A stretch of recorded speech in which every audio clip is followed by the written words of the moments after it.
पचमढ़ी मध्य प्रदेश के सतपुड़ा की पहाड़ियों में बसा एक खूबसूरत हिल स्टेशन है जिसे सतपुड़ा की रानी कहा जाता है। यहाँ एक रहस्यमयी गुफा है, गुप्त महादेव। यह एक संकरी लगभग 300 फीट लंबी गुफा है जिसमें एक बार में सिर्फ एक व्यक्ति ही प्रवेश कर सकता है। इसी गुफा से जुड़ी है एक पौराणिक और आस्था से भरी रहस्यमयी कथा। मान्यता है कि रावण, जो लंका का राजा था, भगवान शिव का बहुत बड़ा भक्त था। उसने कठोर तपस्या की जिससे प्रसन्न होकर शिवजी ने उसे आत्मलिंग सौंपने का वचन दिया। लेकिन उन्होंने एक शर्त रखी, यह आत्मलिंग कभी भी भूमि पर नहीं रखा जाना चाहिए, वरना वह वहीं स्थायी रूप से स्थापित हो जाएगा। रावण आत्मलिंग लेकर लंका लौट रहा था।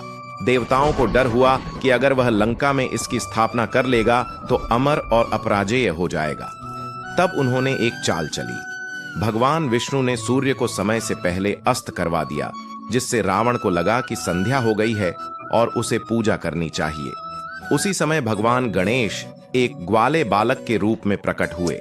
रावण ने उनसे आत्मलिंग कुछ देर पकड़े रखने को कहा और पूजा करने चला गया।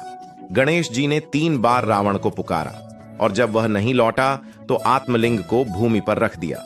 यह कथा मुख्य रूप से गोकर्ण, कर्नाटक से जुड़ी है, लेकिन एक लोक कथा के अनुसार जब रावण को इस धोखे का आभास हुआ तो वह क्रोधित हो गया और आत्मलिंग को फिर से खोजने के प्रयास में सतपुड़ा पर्वतों तक पहुंच गया। रास्ते में ही भगवान शिव ने गुप्त रूप में पचमढ़ी की एक संकरी गुफा में प्रवेश किया और वहीं प्रकट हो गए। यही स्थान आज गुप्त महादेव के रूप में पूजित है। ऐसा भी कहा जाता है कि पांडवों ने अपने अज्ञातवास के दौरान इसी स्थान पर भगवान शिव की उपासना की थी। गुफा में आज भी एक प्राकृतिक शिवलिंग है और वहां पहुंचने पर श्रद्धालुओं को ऐसा अनुभव होता है मानो शिव स्वयं वहां विराजमान है। गुप्त महादेव में प्रवेश करना एक आध्यात्मिक और साहसिक अनुभव होता है।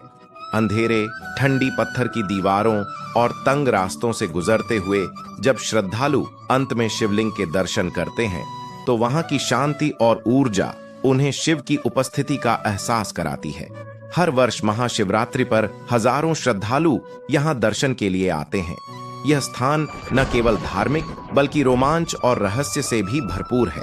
गुप्त महादेव की यह कहानी हमें सिखाती है कि सच्ची भक्ति और आस्था से भगवान स्वयं अपने भक्तों के पास आ जाते हैं, चाहे वे किसी गुप्त और पहाड़ी स्थान में ही क्यों न हो। दोस्तों, अगर कहानी अच्छी लगी हो तो मेरे चैनल को लाइक, सब्सक्राइब और शेयर करें। फिर मिलते हैं एक प्रेरणादायक कहानी के साथ।